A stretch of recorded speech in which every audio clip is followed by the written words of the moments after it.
자, 일은 신의 저주에서 비롯된 것이다. 고대 그리스 신화 일리아스 오디세이를 쓴 호메로스는 이렇게 말하고 있습니다. 일이란 인간을 미워한 신이 앙심을 품고 인간을 고생시키는 것이다 라고 이야기하고 있습니다. 신들의 계보를 쓴 헤시오도스는 노동의 나날을 썼습니다.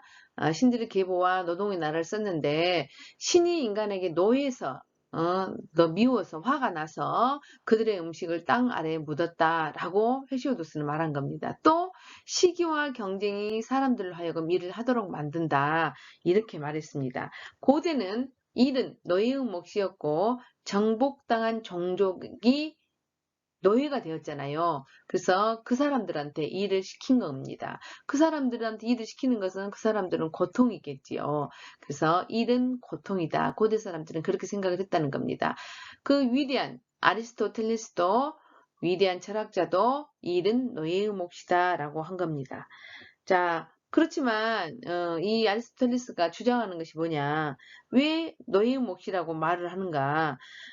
여가를 통해서 인간다운 삶의 실현이 가능하다고 보았기 때문입니다. 그래서 인간은 여가의 내용은 교양 수업입니다. 고대는 어떤 그 여가 수업이 있어야지만이 사람다운 사람이 된다는 겁니다. 그래서 그 많은 일, 자급자족하던 시대의 일들은 노예의 몫이 될 수밖에 없지요.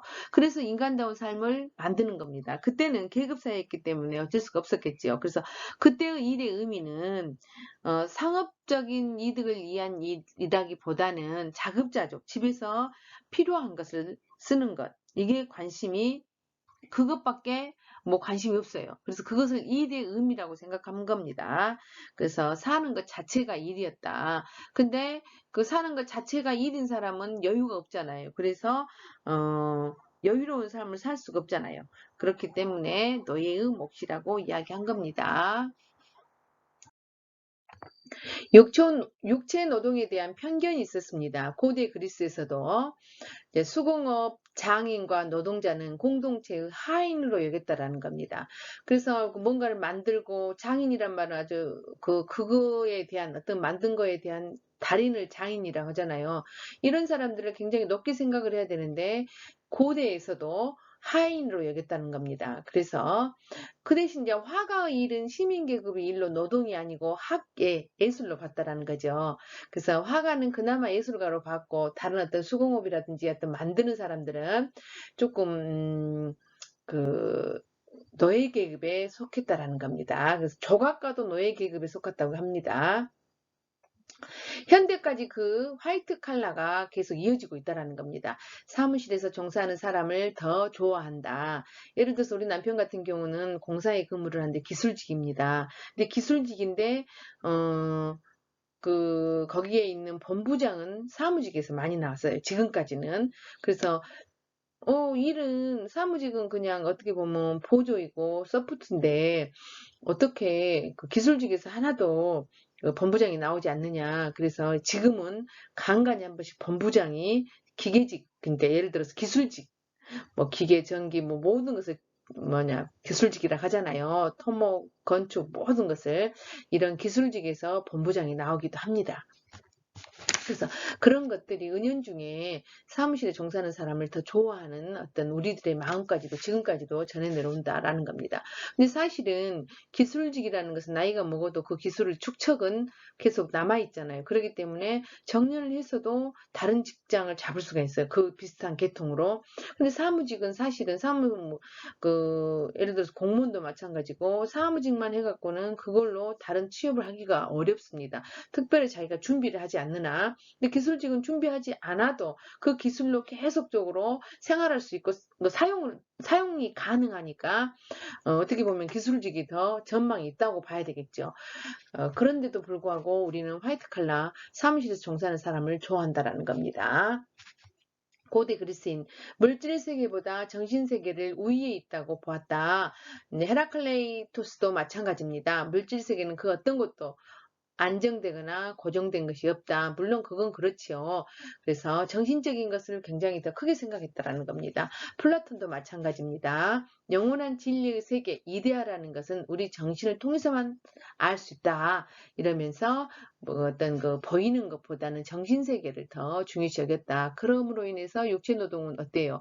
지금 굉장히 힘든 일이니까 고급지게 생각을 안 했다라는 겁니다. 동양 사상을 보도록 하겠습니다. 부처의 사상. 인간의 삶은 고통스러운 것, 집착에서 비롯된 것이다. 욕망을 끊는 것, 내적으로 정신 수양을 하는 것, 뭐 자비의 실천, 뭐 이런 것들을 말하고 있지요.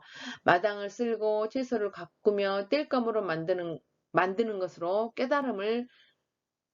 그런 것들로 인해서, 그런 일을 함으로 인해서 깨달음에 도달한다 라고 생각한 것이 그 부처의 사상이기도 합니다.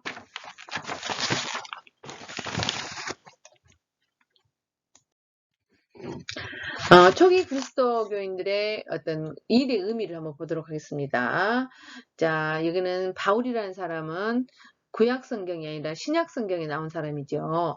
예, 바울이 말했습니다. 육체 노동자로 살아감으로써 자신의 그리스도 신앙과 삶이 일치되게 하였다. 그래서 이 사람은 자기가 선교 활동을 하면서도 일을 했다고 합니다. 그래서 일은 인간의 삶에 규칙을 부여하고 질서 있는 삶을 살게 한다. 사실 우리가 일이 없다고 생각해 보세요. 배고플 때 일어나서 규칙적인 생활을 할 수가 없잖아요. 근데 일이 있기 때문에 나가 몇 시에 일어나고 무엇을 하고 이런 것들을 할 수 있잖아요. 이제 그렇다라고 이야기를 하고 있습니다.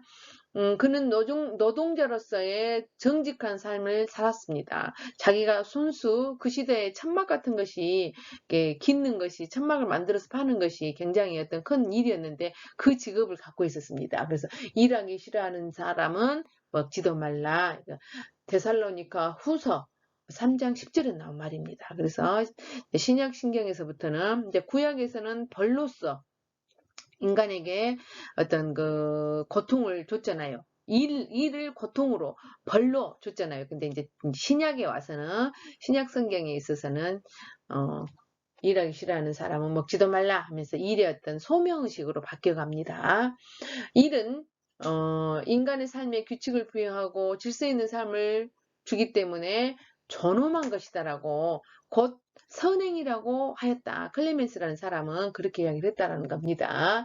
초기 그리스도교인들의 일의 개념을 보면은 첫째는 어떤 생계유지가 목적이지요. 삶의 기본적 욕구를 해결하는 것은 기본이고, 그 다음에 일은 다른 이들을 위한 것이다. 원래 그리스도교인들은 사랑이잖아요. 베푸는 거잖아요. 그래서 일은 다른 이들을 위한 것이다. 개인적 이득과 물질적 이득을 얻기 위한 것이다. 그래서 첫 번째가 생계유지고, 그 다음에 다른 사람을 위한 일이고, 개인적 이득과 물질적인 이득을 동시에 같이 얻는 것이다 라고 생각했던 것입니다.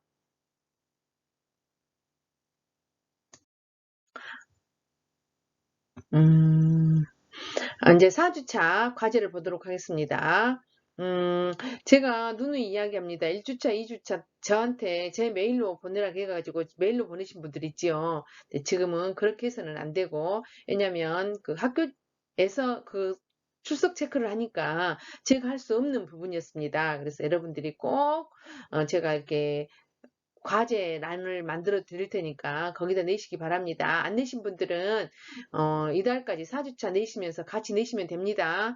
간단하게 내도 됩니다. 출석 체크만 했다고 제가 인정을 하겠습니다. 아르바이트 경험 써보기. 경험이 없으신 분은 앞으로 하고 싶은 아르바이트 쓰기를 해보자. 출석과 더불어 과제를 실시하라는 학교 지침이 있기 때문에 여러분들이 꼭 1, 2, 3주차 과제도 꼭 내셔야 합니다. 4주차 과제까지 함께 내시기 바랍니다. 근데 그때 내시기 바랍니다.